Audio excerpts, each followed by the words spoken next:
Mga ka-hybrid, meron po akong good news sa inyo. Kung kayo po ay nagbabalak na magtanim nitong mga super hybrid rice na malalakas pong umani nitong darating na dry season.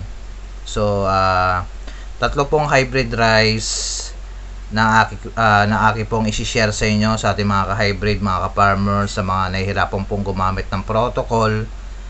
Ito po yung galing po sa Syngenta, yung RH 9000 at saka yung NK 5017 at yung bida po sa all season at yung S6003.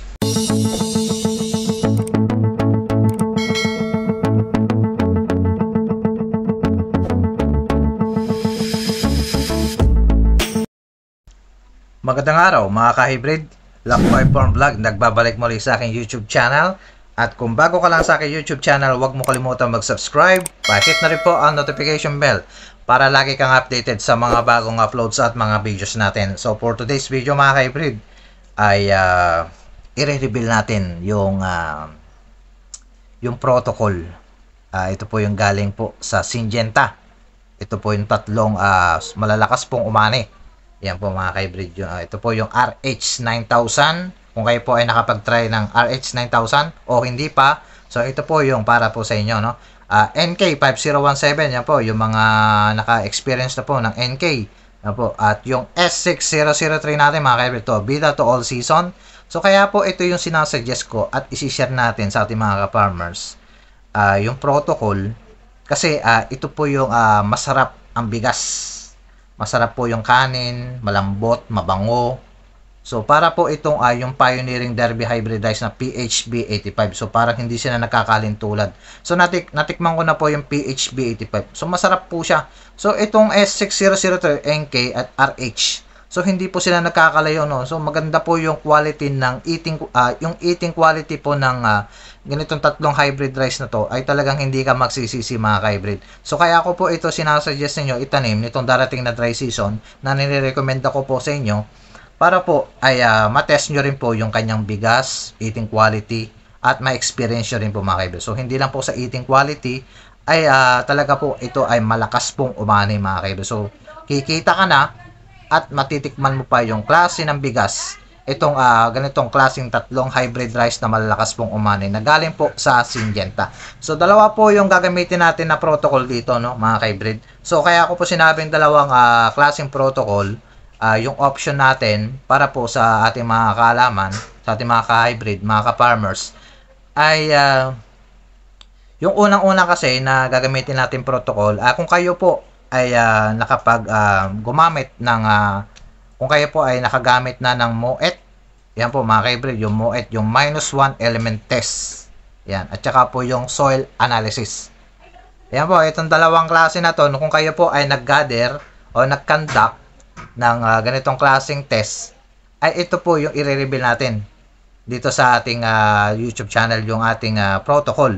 So pangalawa naman, kung kayo po ay hindi nakapag soil analysis, ay nakapag MOET -1 element, ay meron din po akong i-reveal sa inyo para po dun sa mga protocol na hindi po nakapag MOET at nakapag soil analysis. So mahalaga po mga ka-hybrid ay tinetest natin yung ating lupa bago po natin itannan ng mga hybrid rice. Alam naman natin ang hybrid rice seeds ay kailangan pong maganda po ang management dito para po mas malaki, mas maganda ang ating magiging ani mga hybrid. So kaya ko po sineshare yung pag gumamit tayo ng soil analysis, MOET, yan po, isa sa mga importante po yan. So kahit naman yung iba na matagal ng farmer pero hindi naman gumagamit ng MOET pero hindi umaangat ang kanyang ani. Yan po mga kaibigan. Isa sa mga technique namin yan, yung kaya ko po gustong i-share sa inyo yung gumamit po kayo ng MOET -1 test element, soil analysis para po malaman natin ngayon yung lupa, yung acidity, kung paano po ano na po yung soil ang nakikita natin doon kung mataas bang acidity niya, kung ano na po ba yung kondisyon para po dun sa ating lupa na ating tatamnan mga ka-hybrid. So, yung isa naman protocol ay kaya po ay ayun mga ka-hybrid, isa pa pala yun, no? Kaya tayo nagmo-MOET tsaka yung soil analysis para po makita natin yung acidity para po kasi ang hybrid rice is nangangailangan ng maraming abono. Yan po yung gustong-gusto ng hybrid, yung maraming abono. So ngayon, itong MOET at saka yung soil analysis natin, gagamitan natin yan para po makales po tayo sa abono. Yan po isa sa mga diskarte po. So less gastos din para po malaman natin yun, para po yung acidity, yung condition ng lupa, maganda, makikita natin, hindi yung huhulaan natin yung abono. Yan po. Kaya minsan yung ani natin ay talagang mababa. Hindi natin nare-reach yung higher yield. So kaya kami ay nagda-gather po ng soil analysis at MOET -1 test. So sa susunod nating vlog ay explain natin yung kung bakit gumagana yung soil analysis sa lupa, kung bakit kailangan natin magpa-soil analysis, yung MOET -1 test. Yan po mga na next susunod natin video, yan po ay ating isi-share sa ating mga ka-hybrid. So ngayon, ang pag-usapan pa na natin ngayon, yun tungkol po sa protocol nitong tatlong malalakas pong umani, galing po sa Syngenta, RH9000, NK5017 at yung S6003. So yan po mga ka-hybrid. So hindi na natin patatagalin ito mga ka-hybrid, na konting explanation lamang ay ang aking na-share sa inyo. So dako na tayo ngayon doon sa protocol po, doon sa tatlong malalakas pong umani. So ano pang hinihintay niyo mga ka-hybrid? So tara, makinig ka lamang at tapusin mo to hanggang dulo at check garantisado. At itong ani mo na to, na umaani ka na ng 100, 120, ngayon, masasabi mo mga ka-hybrid, pag gumamit ka nitong protocol na to, ay check, malakas na ang magiging anin mo nitong darating na dry season. So ano pang hinihintay mo? So tara, let's go! Isang magandang araw po mga ka-hybrid. At narito po ngayon ay yung ating rekomendasyon po para po sa ating protocol para po sa pag-abono. So nire-recommenda po ng ating Department of Agriculture. So ito po ay kung kayo po ay gumamit po ng -1 element kit o yung pagsusuri po sa ating mga soil, katulad ng mga soil analysis. So ito po yung karapat-dapat po para po sa mga protocol na gagamitin po ninyo nitong darating na dry season. So ito po yung dalawang klase po na pwede po nating i-reveal o i-share sa ating mga ka-hybrid, yung ating magagamit na protocol para po nitong darating na dry season. Ito po mga super hybrid rice na galing po sa Syngenta.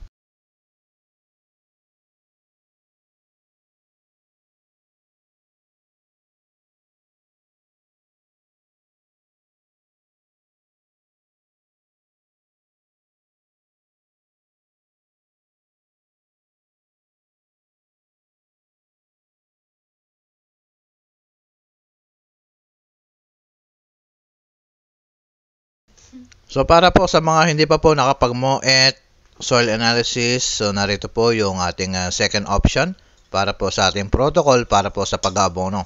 Ito po ay recommendation po ng ating field technician na pwede nyo pong magamit nitong darating na dry season. So narito po ang mga iba't ibang klase po na abono na ating i-apply nitong darating na dry season. So kung kayo po ay nakapaglipat tanim na, magbibilang po tayo ng 0 to 3 days. Yan po mga ka-hybrid. So ito po yung pinaka-importante sa mga hindi pa po nakakaalam. So kailangan po 0 to 3 days at tayo po ay mag-apply ng herbicide. So ano po ba mga klaseng herbicide to? Yung katulad po ng machete, sopit, basagran. Yan po yung para po doon sa mga buto-buto na pwede pong mamatay na para hindi na po sumibol. Yan po mga ka-hybrid. So ngayon, dako na tayo sa basal application. So 7 to 9 days after lipat tanim. So tayo po ay mag-apply po ng 2 bag ng urea. Yan po mga ka-hybrid. So 2 bag din po ng complete o triple 14. Yan po. At sasamahan po natin ng 1 bag ng 1620 o yung ammonium phosphate.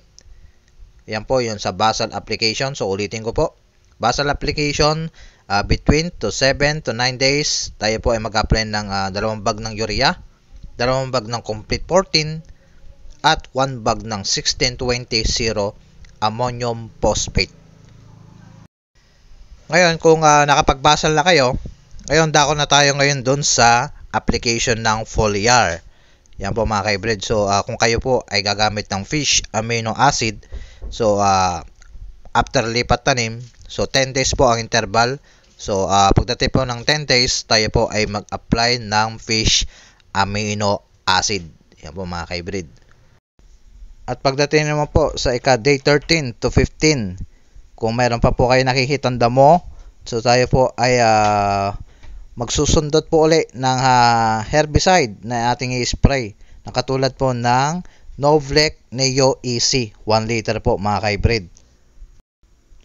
At pagdating naman po sa day 20, tayo po ulit ang mag-apply ng fish amino acid 16 liters po mga ka-hybrid, kada knapsack sprayer, 1 can po ng sardines nang i-apply nyo po mga ka-hybrid. At dumako naman po tayo doon mga ka-hybrid sa ikalawang pag-apply po natin ng abono. Ito po yung tinatawag natin na side dressing o yung first top dress po mga ka-hybrid. Between the 22 and 25 days, tayo po ay mag-apply po ng abono, 2 bag ng urea, 3 bag ng complete 14, at 1 bag po na 210024S o yung ammonium sulfate. At dumako naman po tayo doon sa paglilihi po mga ka-hybrid. Ito po ay day 29 to 32. So tayo po ay mag-apply po ng fungicide katulad po ng Armore. So dumako na po tayo sa pinaka-final top dressing po natin mga ka-hybrid, o ito po yung final top dress between the 33 to 35 days.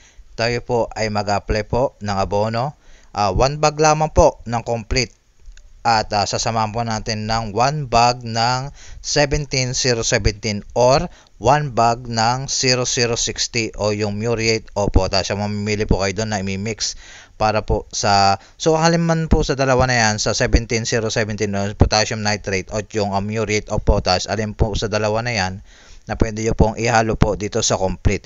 So wala na po tayong ihalo na nitrogen dito mga ka-hybrid. So yan po mga ka-hybrid.